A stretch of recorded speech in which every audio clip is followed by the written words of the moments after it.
talk to me.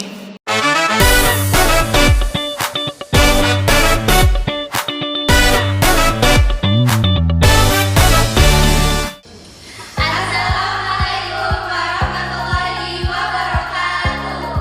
Kami dari kelompok 3 yang beranggotakan saya Nur Syafi Fauzia, Saya Raifatul Fikriya. Saya Rizka Tia Febriani. Saya Husnia Purnawara. saya Dina Fadila Saya Sarah Adini Sabila. Saya Dea Kiamanda. akan berdiskusi tentang isu-isu pendidikan mengenai transformasi pembelajaran fisikal menuju pembelajaran virtual. Assalamualaikum warahmatullahi wabarakatuh. Teman-teman, sekarang kita akan bahas soal pembelajaran yang bertransformasi dari fisikal ke daring.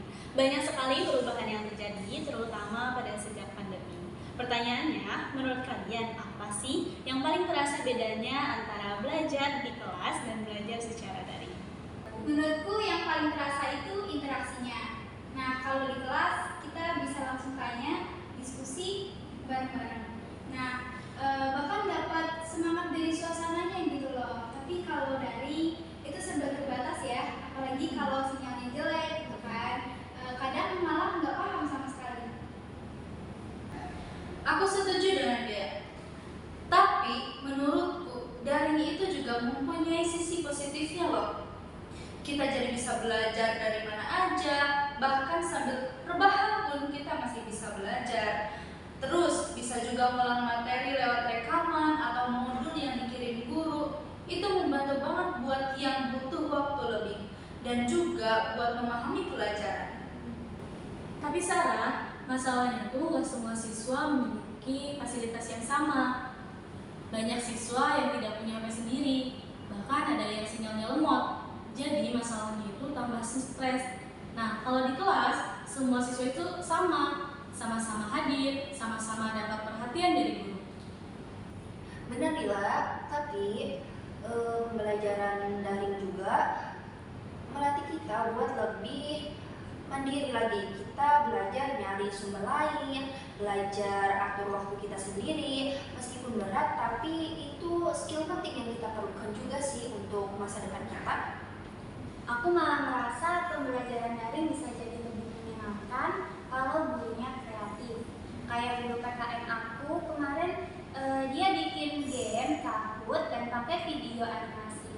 Jadinya nggak bosan. Tapi kalau cuma kirim tugas lewat grup WA, ya itu sih bikin ngantuk. Betul Husni, kunci utamanya itu justru ada di gurunya. Kalau gurunya itu aktif dan ngerti teknologi, siswa juga jadi semangat. Tapi banyak juga guru yang masih bingung, pakai aplikasi atau bahkan nggak ngerti cara buat materi yang menarik. Wah, seru banget ya tanggapan kalian. Jadi, dari semua pendapat tadi bisa kita simpulkan bahwa pembelajaran daring itu mempunyai dua sisi. Satu sisi lebih fleksibel dan melatih kemandirian. Tapi, di sisi lain juga mempunyai tantangan besar seperti keterbatasan fasilitas, kurangnya interaksi, dan kesiapan guru. Gimana kalau terakhir kita pikirkan bareng?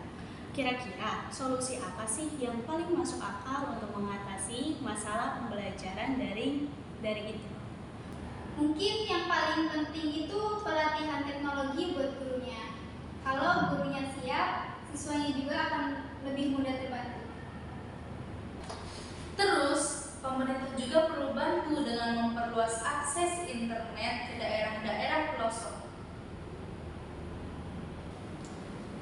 Dan bisa juga digabung daring sama fisikal. Jadi kalau bisa tetap ada sesi tatap muka supaya pembelajaran gak jenuh.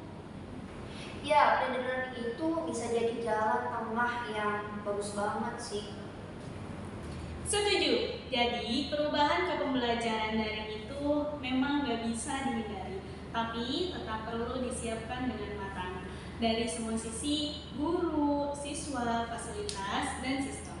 Terima kasih ya teman-teman, diskusinya sangat seru dan penuh insight. Wassalamualaikum warahmatullahi wabarakatuh. Terima kasih ya